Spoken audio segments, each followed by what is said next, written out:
All right. Welcome to the first Awkward Water Sport Guys live show. Now We're live. Oh we are no! live. Well, Yeah, I'll so keep that in the break room next time. we didn't promote this show because this is our first time streaming and we wanted to kind of work out any kinks possibly, but it's a live show. It's Hey, Greg, you work out your kinks not live. All right, let's keep that to the edited.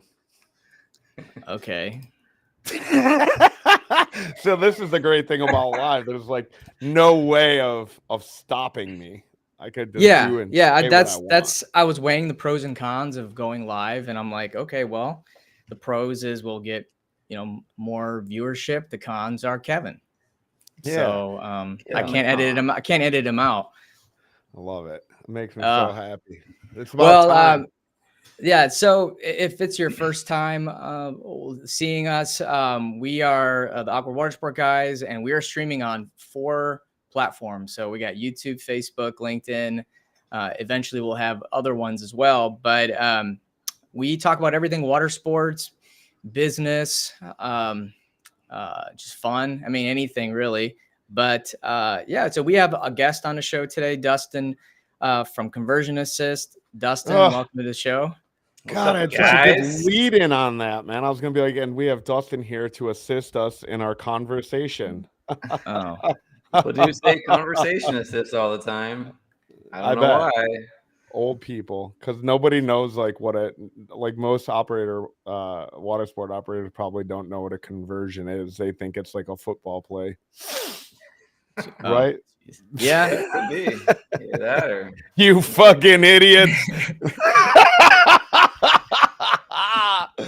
You dummies. I'm a dummy too. Don't worry, guys. The cool thing about going live is that we actually can respond to your comments. So, this show, you can, if you go if you're on Facebook, you can just comment or say something, and then we can kind of interact. I think it's kind of a cool feature. So, anyways, interact with us, talk to us, make comments, and say things so I can derail us. Derail the conversation. Yeah, 100%.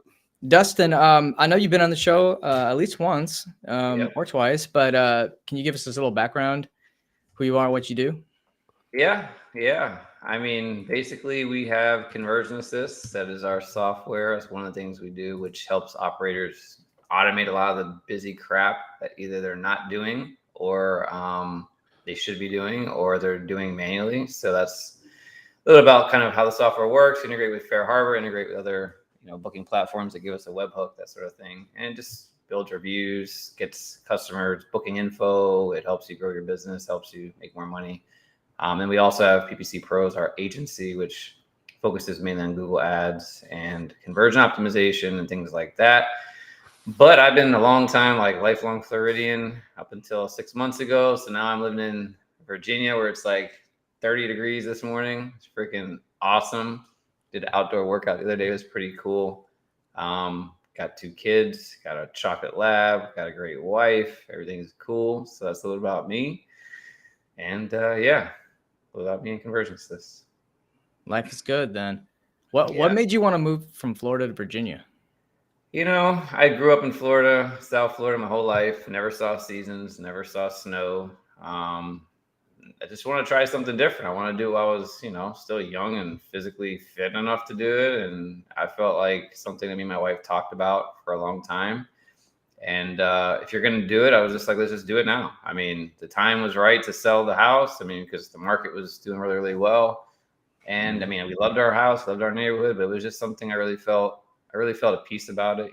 Looking back on it, I really think that's something that God wanted us to do. We've met really good people up here. And I just seen a lot of things kind of fall into place since moving here. Outside of business, it's more like personal stuff. That's been it's been great, not just for me, but for my wife. My kids are happier. I mean, so my kids are grown, but they like being here.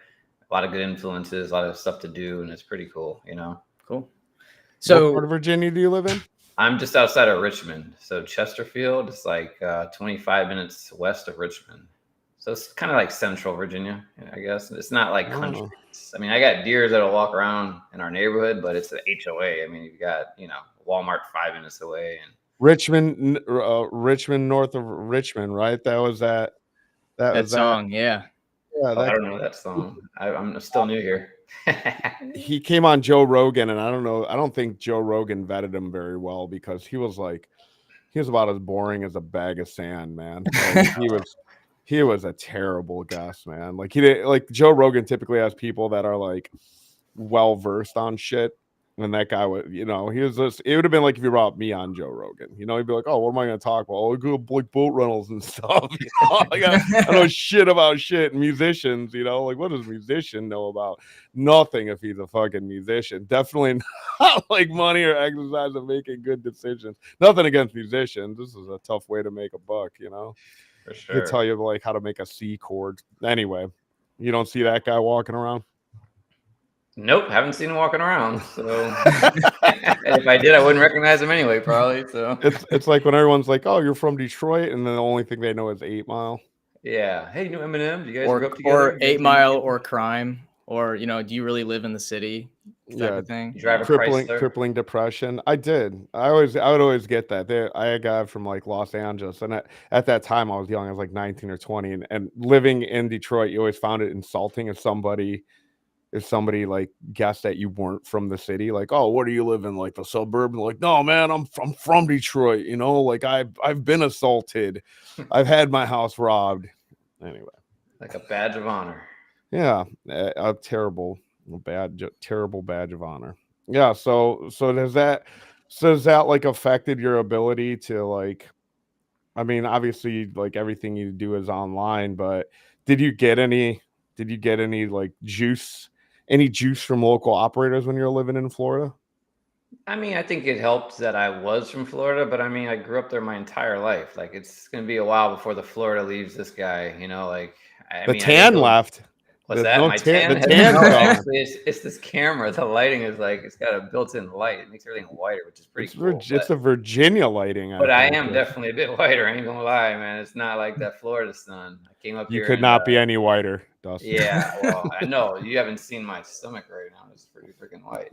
But anyway, no, I mean, honestly, it hasn't really changed much. Actually, there's a lot of activities that happen up here. So there's a lot of like wine tours and a lot of freaking, water sports, jet skis, paddle boards, a lot of stuff people do in the water. Here's a reservoir right next to my house, like a few blocks away. They rent pontoons and stuff like that. So what's your biggest vertical? Well, what's your biggest vertical right now that the most customers you have? I mean, it's mainly the water sports industry, honestly. That's the majority of customers are in water sports. And if not, it's like going to be like your walking tours or day tours, that sort of thing. We've got people that are doing carriage tours, of people that are doing, zip lines, people that are doing like city tours, history tours, food tours, stuff like that. So it's just a mix. I mean, there's not, but mostly water sports. And that's honestly because that's where we focus the most and we're very familiar with it. So yeah. You need to come to IAPA, dude. Are you familiar with IAPA? Yeah, well, I just saw they had the thing in Destin, like the week after arrival. I didn't even know. I would have been like, man, I could have planned for that. But yeah. I mean, Orlando. I think it's Orlando.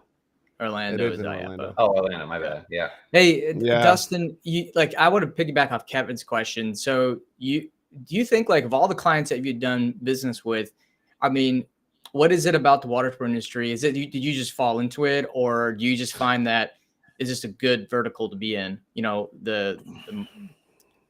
know. What do you think? I mean, there's pros and cons to it. For me, like about 3 years ago, I decided, and I'm not saying I've done this well, that if we're going to focus on running ads or doing anything for an industry, I want it to be something that's fun, that we enjoy as a company, running ads for it, like the idea of it and things like that. And so water sports, I met Kevin, I think around 4 years ago, when we were working with you. And we have another operator, which I won't name, that we work with a little bit longer than that, who's in a pretty good market for water sports and stuff like that. But we really enjoyed it. I mean, the campaigns are always pretty straightforward. The activities are straightforward. There's a lot you can do for them with reviews, a lot you can do with them for making a good ROI on ads. And so we just stuck with it. I mean, honestly, like that compared to selling freaking hearing aids, like you tell me what gets you excited, you know? Let's have somebody that's going out there, you know, having a great time and telling people about it, or hearing aids, right? And this is one example, but we have experience in a lot of different markets and industries, and I just wanted to enjoy more what we do and what we market and who we work with. And a lot of the guys in the community, or girls as well, are just cool people. I mean, they're interesting people. When we meet up at the port last time, I mean, I see a lot of familiar faces. Everybody's cool. There's other clients that we've had in industries that are just sticks in the mud, and that's nothing, you know, if that's how they want to be, that's perfectly fine. But I just seem to get along better. We're kind of very similar minded. So I think that helps a lot too. But it wasn't a master plan, you know, it was just how it went. Kevin, you got something funny to say? I'm just so excited about that first comment. Like, I got so much funny to say. Well, I just noticed over in the comment thread, it just says Facebook user, but I need to know. Honestly, that was me. I put that in there. Come on. I wanted that to be organic, not. I'm sorry, I did it. No, it's fine. Yeah, why is Kevin O'Neill so handsome? You'd have to talk to my mom and dad about their genes. And then I'll ask why they couldn't have gave me another 3 inches of height.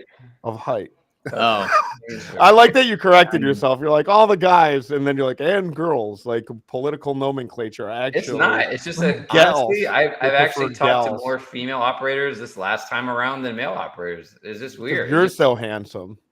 Maybe that's why. It's because you guys see, it's like you see eye to eye because you're short motherfucker too, man. I know, you know it is. I mean, on the screen, Dustin and I, we got to work a little harder. That's just kind of how it is, being under 5'7". Yeah. Greg, it has nothing to do with your height. Everything to do with. I mean, there was a podcast. The podcast I did before. I don't know, like maybe 20 shows ago, I was telling the story about in college how, like, you know, when you take like everything outside of like your knowledge and your reputation, and you're just at a club or a bar, the short guys are not the first choice. I'm going to tell you that right now. They got to work a little harder. How good of a dancer you are. I can see the dancing maybe can play a role, but if you don't have any dancing skills, the short guy is not gonna. He's got to work a little harder. Yeah. Have you ever seen the TikTok of the guy like losing his mind inside the cafe?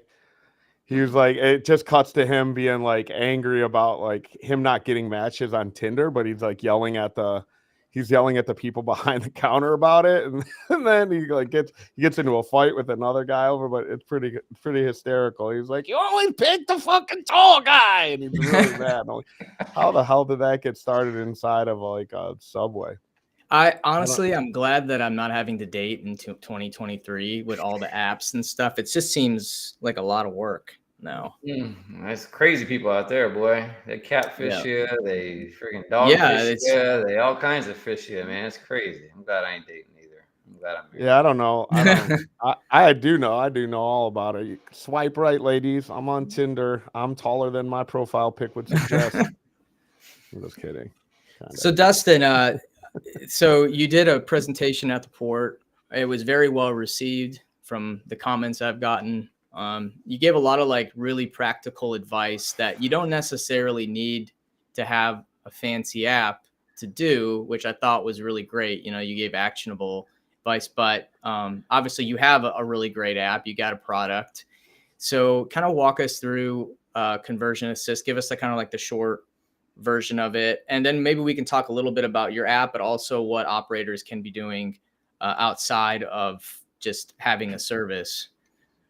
When it comes to automation. So I mean, like the point of the presentation, I didn't have a lot of time, but I didn't want to just give it like, hey, buy our stuff, right? I mean, that's great and all, but the point is you can try to find other automation platforms to do some of it. You can use Zapier, you can use Make, these other tools that will help duct tape it together.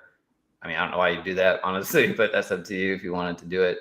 So like the idea of Conversion Assist is meant to be basically an automation or like almost like an operating system for your client communications and marketing. Now, I'm not saying it's going to do everything, but if you think about it, the point is we can handle a lot of the communication in one place. We can automate a lot of communication that should happen that doesn't happen. So a big example is like if you want to communicate with customers before their booking and give them all the information that they're going to need, that's one quick, easy use case. Of course, getting reviews after their booking, because we pull in all the booking data, we can time things off of that. We can, if we're integrated with your or if you're getting the birthdays from like your waiver system, we can send them a birthday text or a birthday, email or whatnot. We can get them to come back. We know when they book, so maybe we can send them messages 8-9 months out, so we can get them to come back again next year, right? If they come into market again. But that's just the marketing side. And the automation side, there's also, of course, communication. So chat widgets. A lot of people don't want to pick up the phone and talk to you. And a lot of times you don't answer the phone anyway, right? That's just how the world works, especially when it's busy. So here's a way you can make that communication that would have happened, that didn't happen, a text or a conversation that way, and automate some of that follow-up if you want. So really, it's just a matter of like, how do we get more efficient? How do we get humans doing things that humans should be doing, and get automation working on the stuff that they don't need to do? So if it's a sales conversation, have a sales conversation with them. That's great. But you don't have to do all the busy work for reminders and the busy work for following up on things. We can automate a lot of that. And again, making more money, automatic upsells. If you want to upsell something, put an automation in place that when somebody books this item, upsell them on this other item if they haven't purchased it, right? You could do all of those things without having to kill yourself. I mean, that's really the point.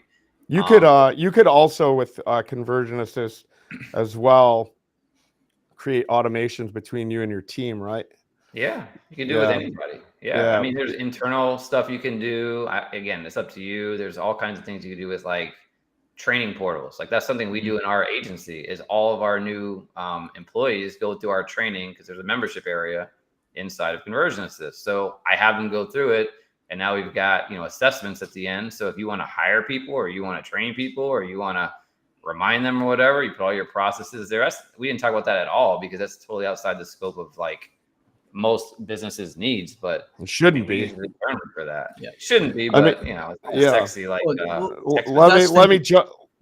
Hold on real quick, Greg. Okay. I sort of want to jump on this, and like, you can write it in your sales pitch on the next one, but there is a lot of stuff like that you have between your team that's like constant reminders of things, or if you like even if you have 5 people on your team, I want you to think about how many times you have to remind people about shit, or orders going out, or a meeting that you might have set up, or like, this is a great time for you to be thinking about the internal operations and how much time, like, why aren't you on the phone, right? Why aren't you answering the phone call? Because you're busy doing 100 other things. So it's like, can you be automating some of your SOP and using a tool like Conversion Assist? This is not for like me to like hard sell us.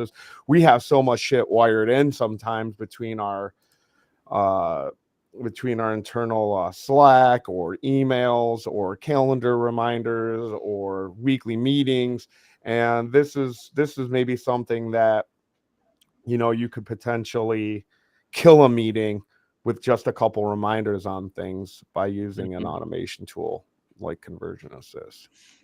Yeah, I mean, so the thing is, like, you could try to do that with like a Slack notification too, but text messages tend to work well, right? You could do that. And like, even like, here's an example of something that nobody's done yet. Hold on, let me pause you real quick before you move on from that. So because we are in the know, but let's just say the average person listening isn't. So I want to dial that back to what I want to touch on what Dawson just said there. So I would probably guess that most operators aren't using Slack or whatever, but if you have an action that needs to be completed, or that your team member got your Slack or your email or whatever it is, if you move that over into an actionable text where until they take action B or C, or let's just say like a Google Drive document, there you're waiting for them to upload, let's say, a permit or whatever it may be, something like this. If it's put into an automation tool, it tracks when they click on the link, they upload the document, that task has been done. It will continue to bother them until it happens. So that could be you. That could be, hey, did you do this thing yet? Hey, did you do this thing yet? Hey, did you do this thing yet? And you don't have to do that anymore. And now your time is once again saved, because in that text that they're going to keep getting reminded until that action is completed. Yeah, actually there's tasks. There's a basic task functionality in Conversion Assist. So you can actually assign tasks automatically like that, and they will show up on the app to remind people. But it's not like we use ClickUp internally for our agency. We used to use Asana. It's not that in depth. It's really, really basic. But there's that as well. If you want to create tasks that get assigned to people. And what I was going to say that nobody else is really doing right now, like think about cancellations, right? If you want people to follow up with people who cancel for some reason, I'm not saying you always want to do this, but you can automate that process internally where a person cancels booking, text somebody, hey, call this person up, see if we can get them rebooked, see why they canceled, right? You can do something like that. And maybe they already rebooked and you can see that too, but that could be another use case for internal automations, is just like recovering that lost sale. Hey, Dustin, a question, and then we got to go to a commercial, but, what is the ideal customer? I'm sorry, what is the ideal business for automation? Like we have small operators that operate one boat, there are a charter, and then we got those that have 100 boats. I mean, obviously different variations of automation apply for all sorts, but for the entry level operator, like what do you kind of expect for automation? What are like maybe the 3 basic automations that you're going to need?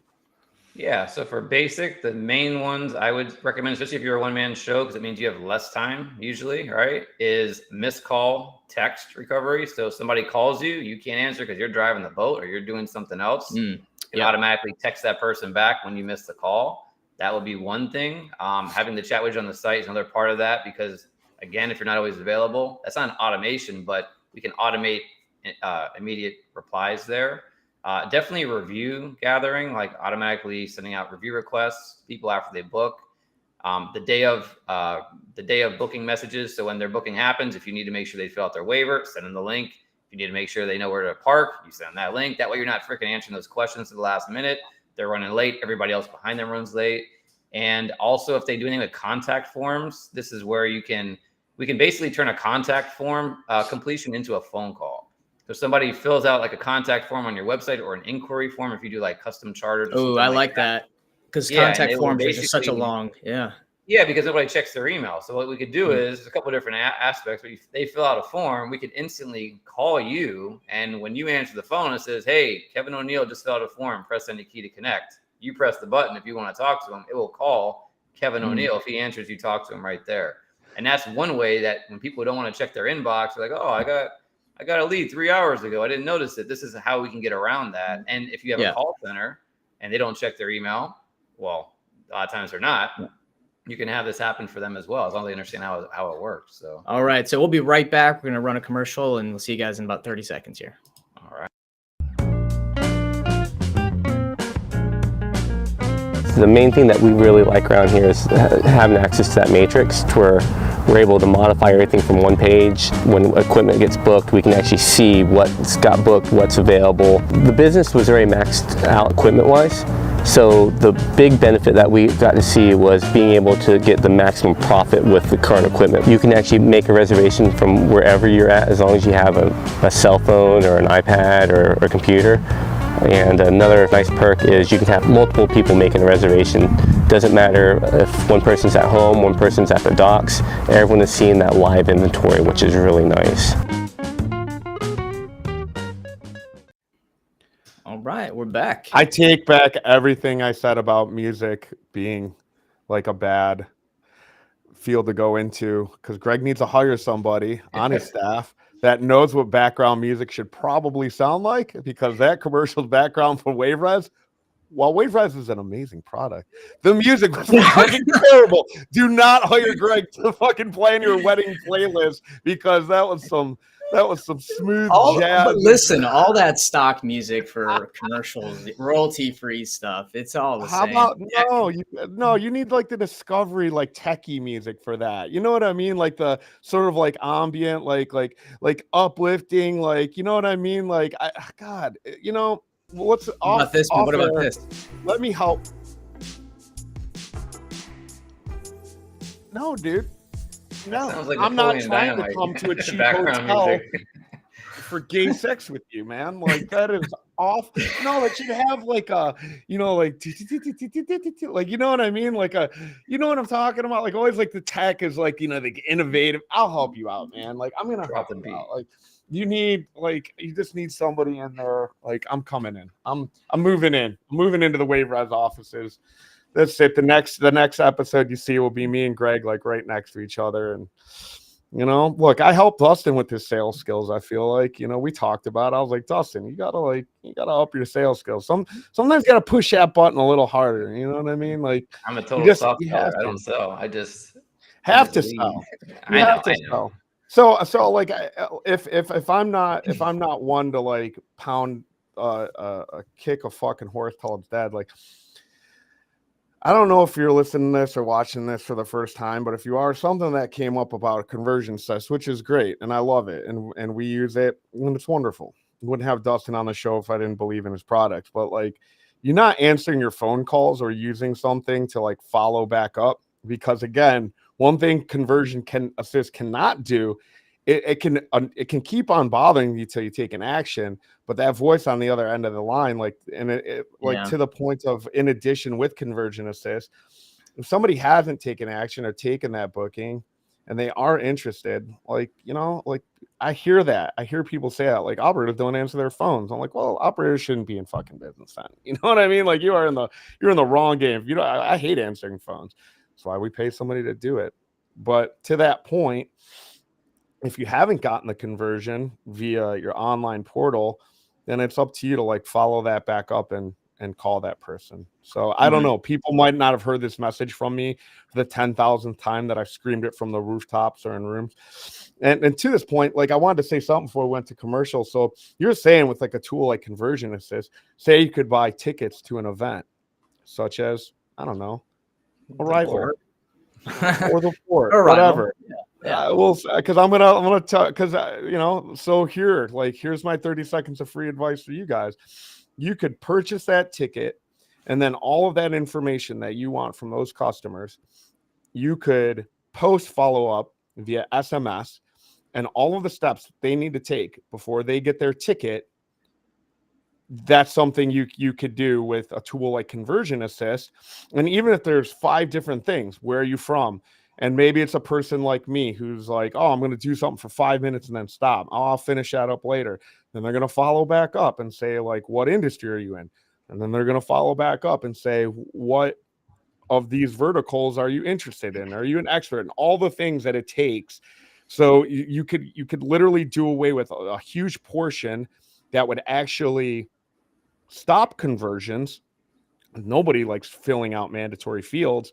You take the money first, then follow up, and you're going to get your ticket after you have completed all the necessary steps to get your QR code to come in through the door. These are things that as operators we need to constantly be thinking about. Not making the whole thing cumbersome, whether it be for you or the person on the other end of the line. You know who's the best at automations is Disney. They are like the king of automation. I mean, you book a Disney ticket, that the time between booking and arrival, that however long, 3 months, 90 days, a year, they're hitting you from all ends: phone, physical mail, email, social, and they just don't stop. So the journey doesn't end at the booking. They're trying to upsell you. They're trying to get you to book future vacations. Like, hey, you booked this stay. Why don't you book your next year's stay? Like, they are just all over it now. Not saying that anyone needs to do that, because it's a little obsessive and you don't have the products they do to sell, but you can learn a lot. Book a Disney vacation and see what they do and see how you respond to some of their communications. I click so many of those emails they send. I'm curious. I want to see what the deal is. I want them to sell me because I want an experience.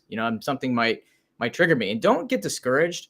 Like, a lot of people that I talk to that run email and text campaigns are like, well, no one really takes action from it. And I said, well, you might send 10 emails to them. They open 5 and take action on 1. That's actually pretty good. Like, it's not relevant to them, but one of those emails will be. Dustin, you have anything to add on that about? Yeah, I'll tell you what. Me and my wife's favorite vacation is cruising. We lived in Florida. We'd go on a cruise every year. I get emails from NCL, that's who we cruise with most of the time, every freaking day.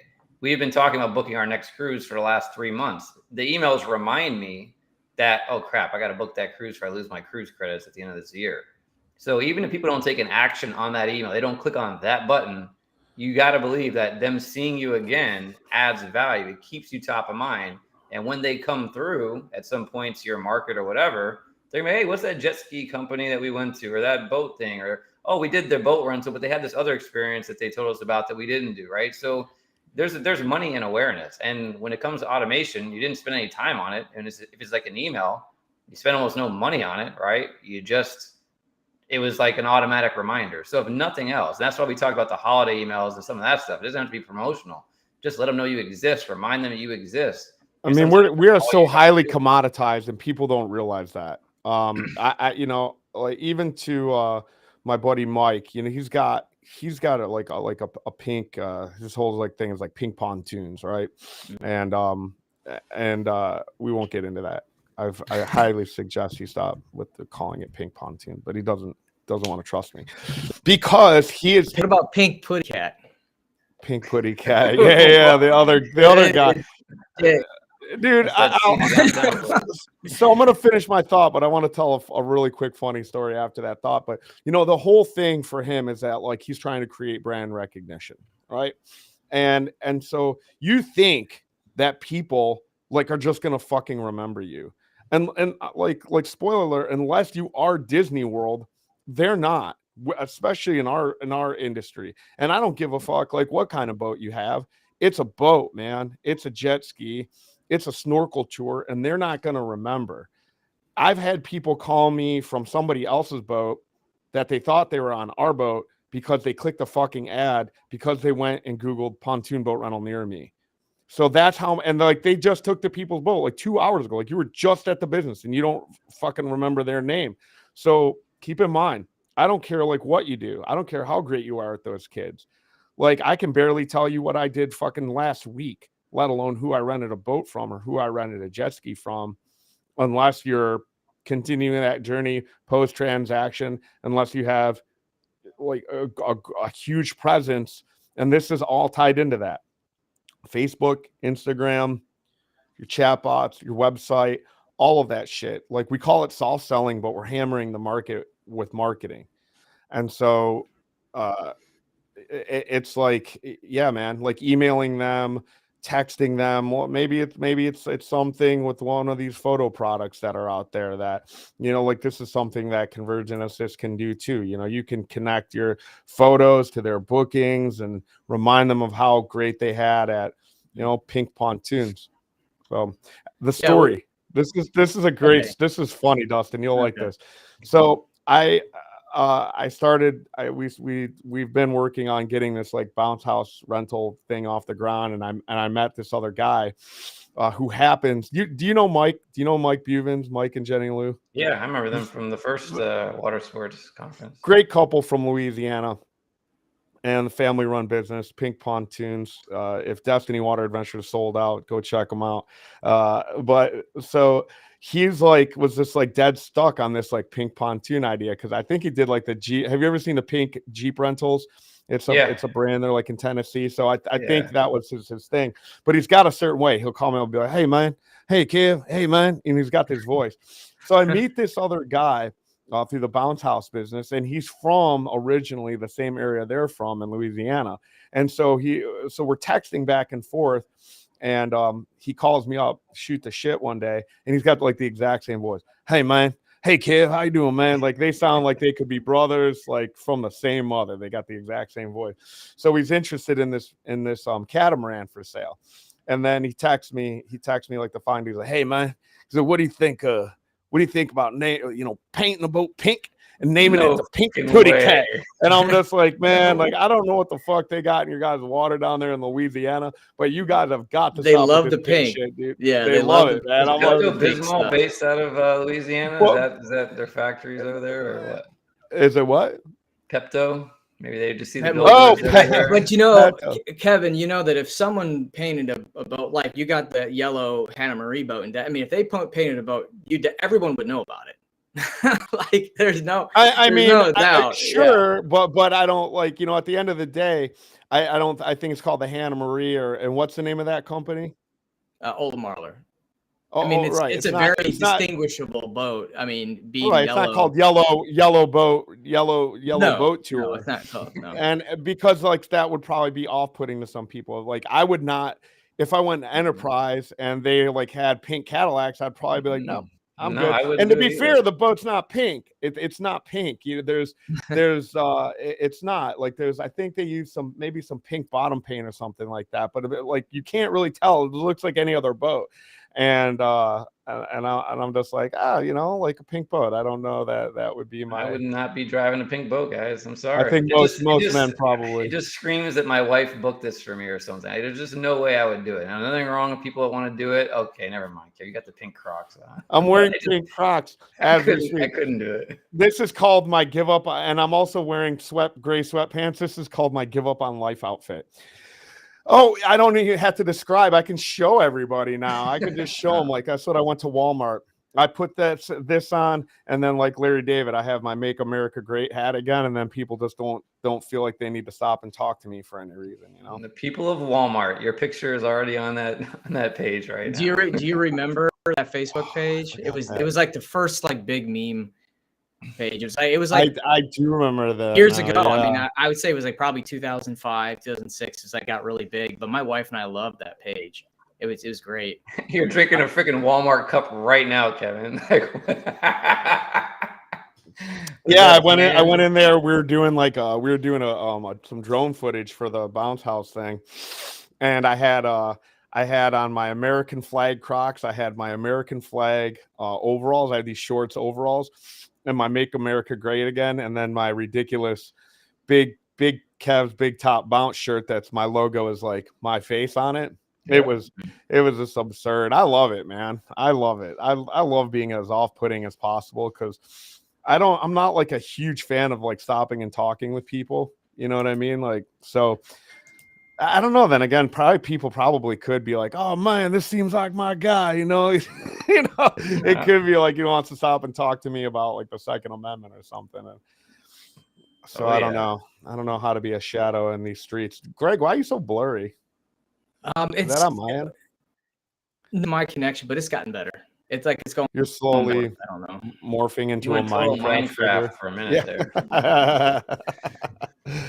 Yeah. So I mean, so what was your overall takeaway of the event? Let's pivot there. We did your conversion assist talk. You know, what was your takeaway on event? Let's plug the event. So Me? Yeah. I really enjoyed it. I had my guy Eddie there with me. He liked it too. I mean, everybody's great. I liked the way the format was. I would say I enjoyed that probably more than the rest of the week when I was in Orlando. Again, partially because I know you guys. I know a lot of people that were in the room. Arrival, it was my first time being part of Arrival. It wasn't bad. It's just that I'm not a operator, so it's a little bit less meaningful, and a lot of it was marketing based, which is stuff that I'm pretty familiar with. And I still jumped in a bunch of sessions, but I like the people, I like the format, I like the round tables. People have a chance to kind of, bump elbows. I think what would be awesome would be getting some of the networking thing again and doing that at some point.